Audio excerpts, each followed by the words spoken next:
उत्तर प्रदेश की बोर्ड परीक्षाओं में इस बार रिजल्ट या तो बहुत बुरा आने की संभावना है या तो फिर बहुत अच्छा। अच्छा इसलिए कह सकते हैं कि सरकार की तरफ से बहुत सारी सुविधाएं ऐसी दी गई हैं जिससे बच्चों ने ऑनलाइन भी पढ़ाई की और ऑफलाइन भी पढ़ाई की। ठीक है। और बुरा इसलिए कह सकते हैं कि अब भी कुछ बच्चे ऐसे थे जिन्होंने सोचा कि लॉकडाउन आने वाला है और हम लोग उसका लाभ उठा लेंगे।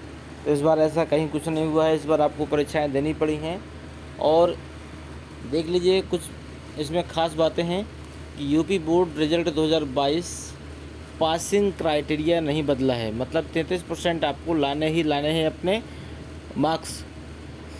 यदि इससे नीचे लाते हैं आप तो आप फेल माने जाएंगे। ठीक है।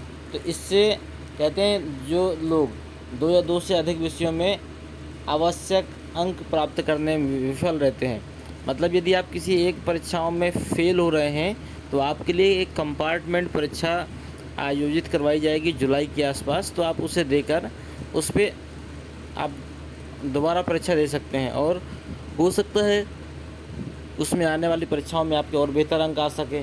ठीक है। लेकिन यदि कोई बच्चा 2 विषयों में फेल है तो ये मान के चलिए सरकार की तरफ से जो गाइडलाइन है उसके हिसाब से वो बच्चा फेल माना जाएगा। ठीक है।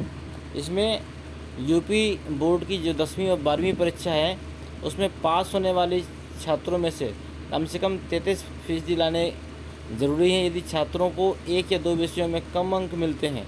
और भी देखिए और अच्छा है कि यदि किसी बच्चे को ये लगता है कि मेरे अंक वास्तव में कम आए हैं और मेरे अंक इससे अधिक होना चाहिए तो ऐसे बच्चों को दूसरा मौका दिया जाएगा। तो कंपार्टमेंट जो एग्जामिनेशन है वो उसमें शामिल हो सकते हैं और उसमें से और अधिक अंक प्राप्त कर सकते हैं। हो सकता है कि कोई बालक ये कहता है कि मेरे तो 90% मार्क्स आने चाहिए लेकिन इसमें 70% हैं, तो उस बच्चे के लिए विशेष सूचना है कि अगर आपको लगता है कि आपकी एबिलिटी के अनुसार आपको नंबर नहीं मिले हैं या फिर आपको लगता है कि नंबर मेरे कम आए हैं तो आप दोबारा पेपर दे सकते हैं कंपार्टमेंट परीक्षा में और उसमें से जो अंक मिलेंगे उसके आधार पे आपका रिजल्ट मान्य होगा।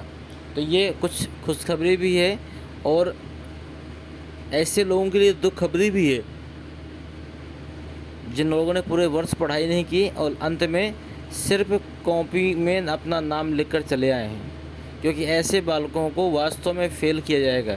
जो बालक कॉपी में कुछ भी लिख कर आए हैं तो हो सकता है कि अध्यापक की सहानुभूति या फिर हो सकता है कि शासन की तरफ से उसे कुछ हद तक मदद मिल जाए, लेकिन ऐसे बालक जिन्होंने कुछ भी लिख कर नहीं आए हैं और किसी भी प्रकार का कोई परीक्षा में उनका योगदान नहीं रहा,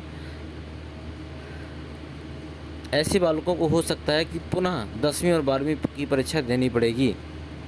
तो यदि आपको ये खबर पसंद आई तो आप सभी अपने मित्रों को शेयर करिए, क्योंकि हो सकता है कि आपके मित्रों में से कई मित्रों का रिजल्ट ऐसा हो जिसके उनके इच्छानुरूप ना हो, तो वो इस न्यूज़ के अनुसार अपना कंपार्टमेंट की परीक्षा का भी आवेदन कर सकते हैं।